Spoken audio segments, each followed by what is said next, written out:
আসসালামু আলাইকুম। চলে আসলাম নতুন একটি রেসিপি নিয়ে। আজ আমি রান্না করে দেখাবো কাঁঠালের বিচি দিয়ে গরুর মাংসের রেসিপি।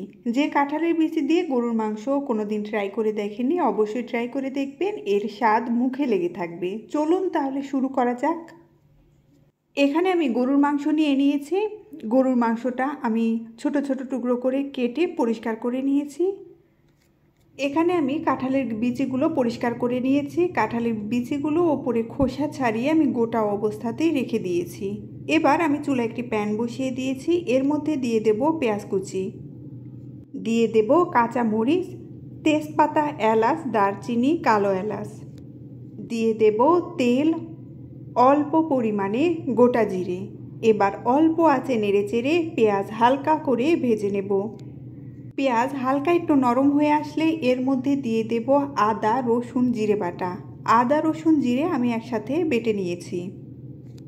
দিয়ে দেব হলুদ গুঁড়ো, মরিচের গুঁড়ো।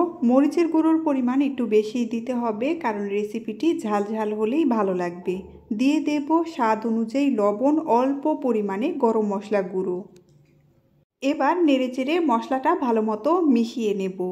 মশলাটা কষানোর জন্য অল্প পরিমাণে পানি দিয়ে দেব। আবারও সব কিছু নেড়েচেড়ে পানির সাথে ভালো মতো মিশিয়ে নেব। মশলাটা ভালো মতো কষিয়ে নিতে হবে, না হলে মশলার কাঁচা গন্ধ থেকে যাবে। দেখুন ওপর দিয়ে তেল ছেড়ে দিয়েছে, মশলা কষানো হয়ে গেছে। এবার এর মধ্যে মাংসগুলো দিয়ে দেব। মশলার সাথে মাংসটা ভালো মতো মিশিয়ে নেব। মাংসটা কষানোর জন্য অল্প পরিমাণে পানি দিয়ে দেব। এবার ঢাকনা দিয়ে ঢেকে অল্প আঁচে 10 মিনিটের মতো রান্না করে নেব। ঢাকনা উঠিয়ে মাঝে মাঝে নেড়ে দিতে হবে, না হলে নিচে লেগে ধরবে। আমি 10-15 মিনিটের মতো রান্না করে নিয়েছি। এবার এর মধ্যে দিয়ে দেব কাঁঠালের বিচি আর আলু। আবারও নেড়েচেড়ে সব কিছু মিশিয়ে নেব।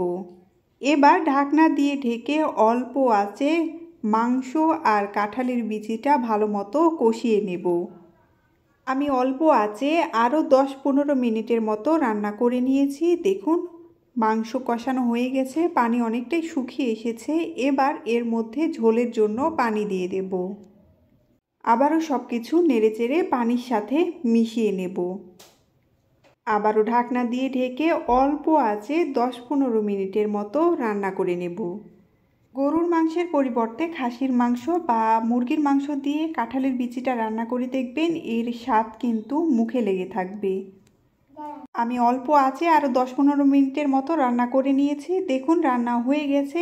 এবার নামিয়ে নেব। তৈরি হয়ে গেল খুব সহজে এবং খুবই মজাদার ভিন্ন স্বাদের কাঁঠালের বিচি দিয়ে গরুর মাংসের রেসিপি। এভাবে কাঁঠালের বিচি দিয়ে গরুর মাংস রান্না করে কাউকে খাওয়ালে সে আপনার রান্নার ভক্ত হয়ে যাবে। একবার খেলে বারবার খেতে ইচ্ছে করবে।